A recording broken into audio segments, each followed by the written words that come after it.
Hi makers, this is Mary Rooney, prop master at Arizona Broadway Theater, and it's Makers Monday. We are going to paint rocks today. I thought that would be a fun activity, and I started looking into it a little bit more, and oh my goodness, did I open up a world of painted rocks. I thought it would be fun. We hand paint some rocks. Here are some. Now, I've been seeing some posts from friends that are finding rocks in their neighborhood or painting some and then leaving them on paths. Look at this little owl. If you found this on a path and turned it over, it would say, "Hi, cutie." It's got a little message on it. And a person could take that rock home with them. I thought I would also drop some rocks off on different walking paths near the theater, Arizona Broadway Theater. This rock I painted and I said ABT rocks. And then I left our website on there. I thought that would be kind of a fun reminder that Arizona Broadway Theater is still alive.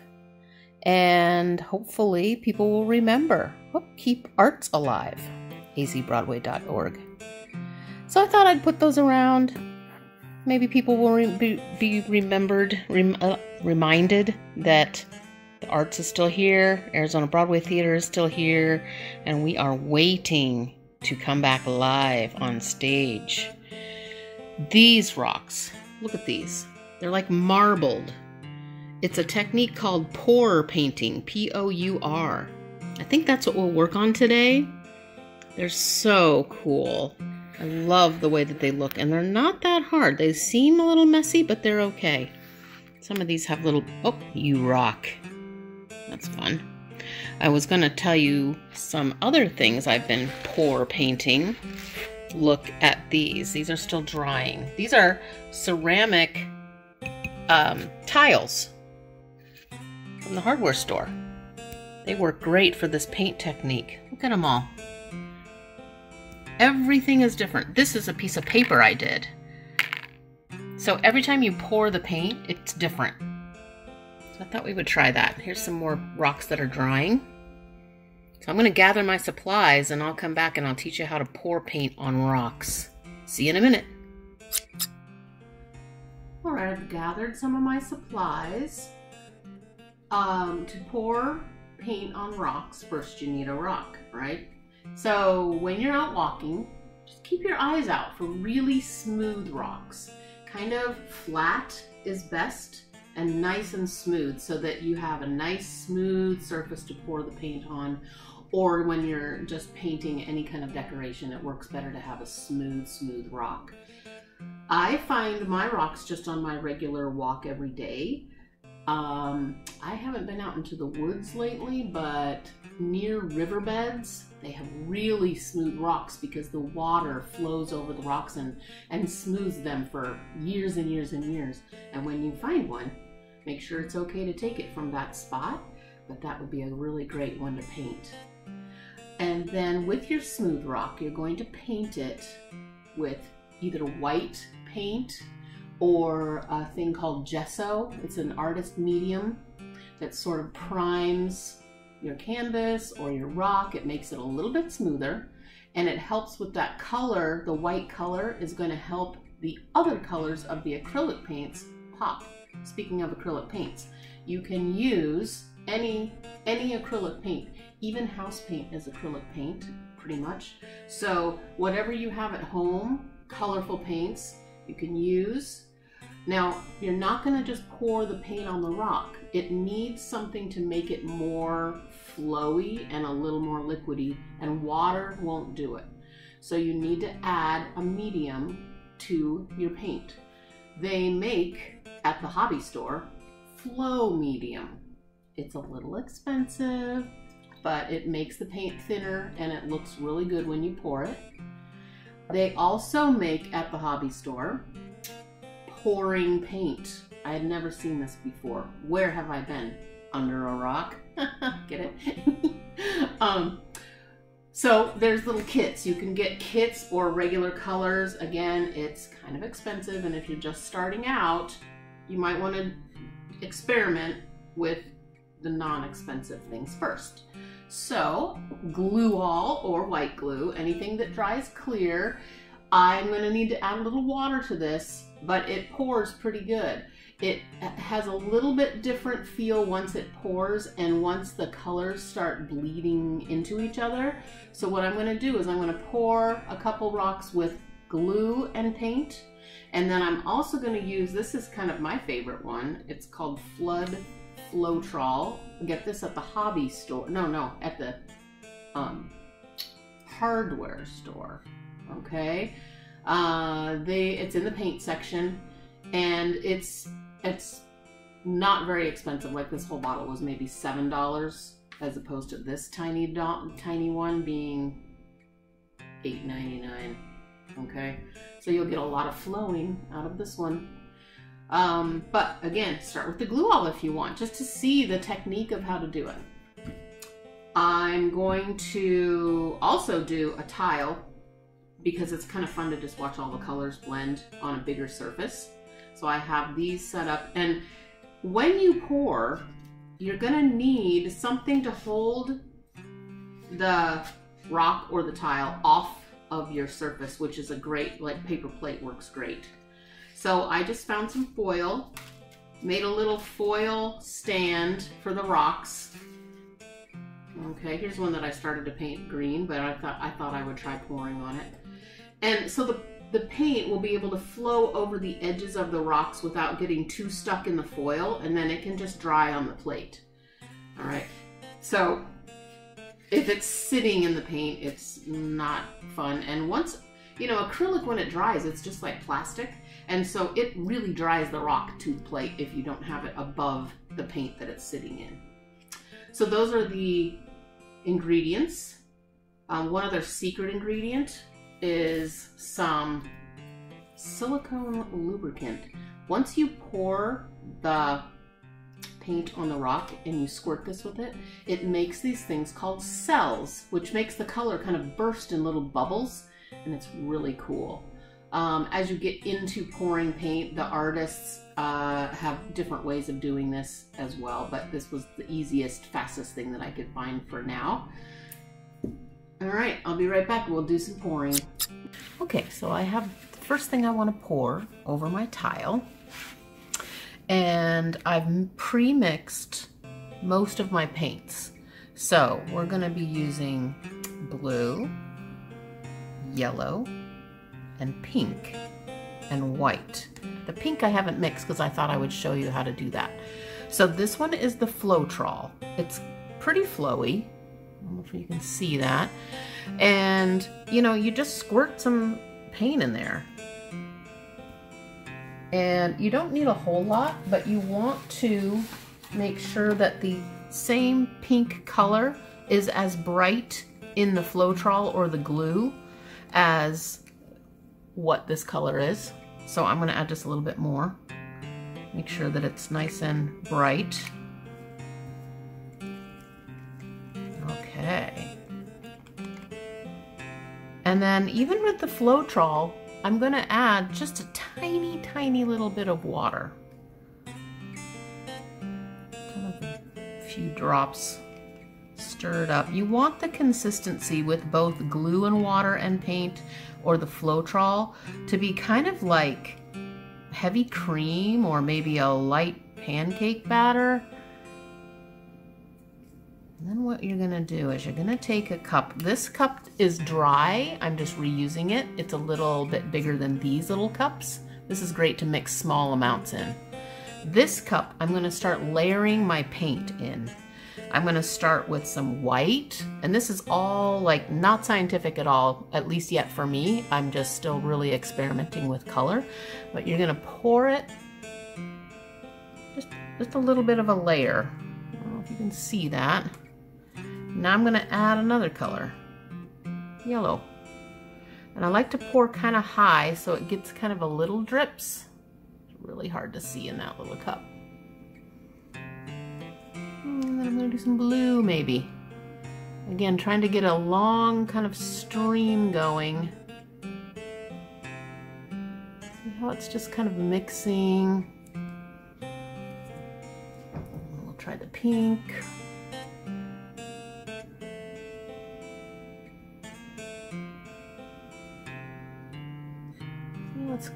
It's not, I'm not stirring it at all. I'm just layering little bits of paint. Let's try some more yellow. And the more you do this, the more you'll start learning what you like. Maybe some blue. Let's see how it's just dribbled in there. A little bit more white. Notice with the Floetrol, you can kind of see all the colors.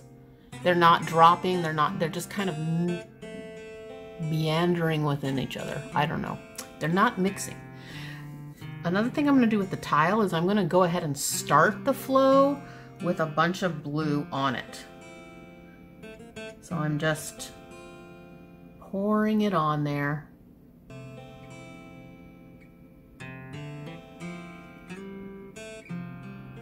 And then what I can do with my blue popsicle stick, my stir, is I'm just going to push it over the edges, just smooth it out a little. It's like kind of like frosting a cake. In fact, if you had a little flat spatula, that would probably work good too. Only for painting. Don't use it for food again. Alright, remember this is the Floetrol. Alright, so now we're going to see what happens when we pour this paint. Make sure you get a good angle. Okay, here we go. I'm pouring it. Let's see. Trying to go slow and along, thin. Look at that. I hope you can see it.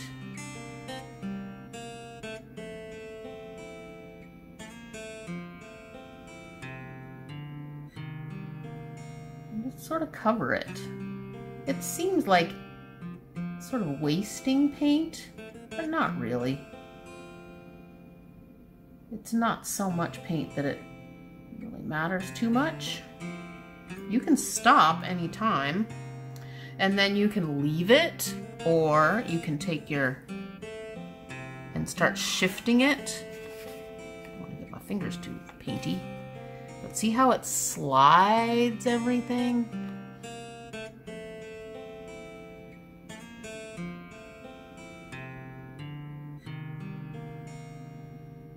And the more you do it, it kind of starts looking like the Grand Canyon or something. All right, so now what I'm going to do with my silicone is blast it. Just barely touch the silicone to spray it. Let's see what happens. You can see any bubbles starting. See all those tiny little cells happening. So what I'm going to do now with a couple of the rocks is the same thing with the Floetrol. I still have my cup with a little bit left, so I'm just going to pour over a couple of rocks. This one I'm not going to use the flow on top of the rock. I'm just, you know, the solid blue color. I'm just going to pour drizzles of it. And maybe I'll do this rock too. I have a little bit of paint left.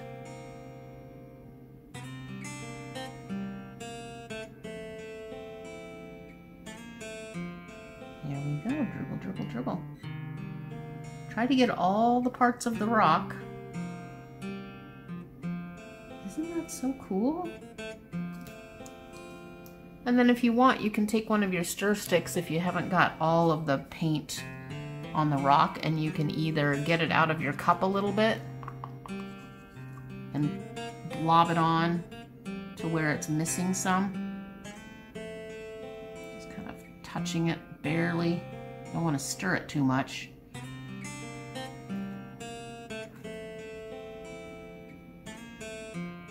Okay, just sort of use the paint and kind of spread it just tiny. This one almost didn't have enough paint. But doesn't it look so pretty? So now we're going to do the same thing with here's another cup. It's dry. Now I'm going to do the glue one and see what happens. We've got white. Pouring in a little bit of white. Some yellow. See, you can still see that it's doing the same thing. A lot, I think, depends on how much water you're adding to thin it out a little bit, because sometimes when I do this, it seems with the glue that it mixes a little bit more than I want it to.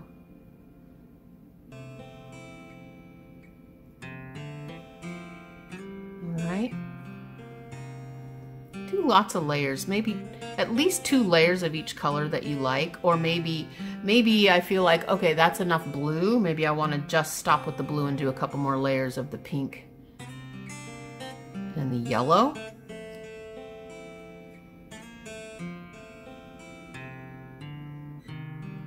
we go. And let's see what happens. I'm going to do the rocks first. Let's see if they look different from these 2 rocks. Again, I'm pouring high, getting a long stream going. Oh, I love when the purple hits it, or the blue and the pink mix. That's why sometimes I try to pick 3 colors that are almost like the primary colors. Red, yellow, blue. These were close enough because they were pink and yellow and blue, so they're still mixing, like, you know, a little bit of purple, a little bit of green coming up. Look at that. It is awesome if you can kind of keep them level as they're drying. I don't know if I'll have enough to do my tile. We'll see. I think I might just leave it and see what happens. Once your rocks are dry completely, like overnight at least, then what I would do is I like to paint the bottom of the rocks black and then put my message on the bottom, but you can put a little message on the top too. Maybe you want to add azbroadway.org to your rock and have people reminded that theater is still going to happen eventually. Look at those. Oh, this one needs more. I could do this all day. It's mesmerizing watching everything. So I got a few little spots of rock that aren't quite covered, so I'm going to take my stick again, kind of blob it on.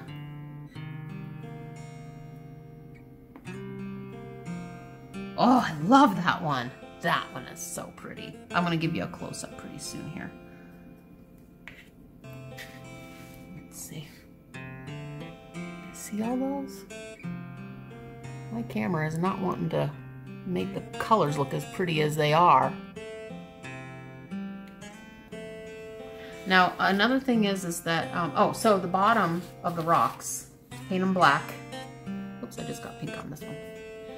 And then seal the rocks with some gloss varnish or matte varnish, depending on if you want them shiny or not.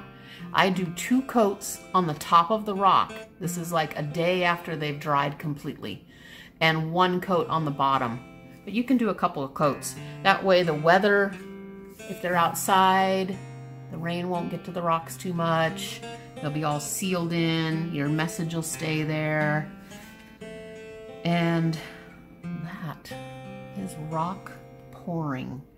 One thing that you can do is, if they're not quite dry, this is way too early, but as they dry, when you can pick them up safely, I would move them out of, you know, this one. Oh, I forgot that this one didn't have a little stand on it, but I'm gonna move it over here. So it's off the plate and it's not drying in a puddle. But look at this awesome puddle I have. I'm gonna take a piece of paper, squish a piece of paper around on it. Let's see what happens. Ooh, it's like marbled paper if you've ever done that. Let me get this section right there. Cool. I'll put that on a little greeting card or something. So I'm gonna leave that. Oh, we gotta do our magic bubbles. Spraying.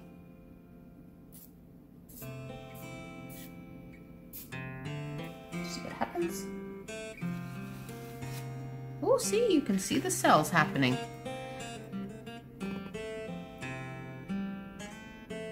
Very cool. So I'm going to leave these to dry. And that is flow painting, pour painting rocks. Don't forget to seal them. Well, maybe we'll talk next week about more ways to paint rocks because I'm so in love with this rock painting. All right, thanks. This is Mary Rooney, prop master at Arizona Broadway Theater for another Makers Monday.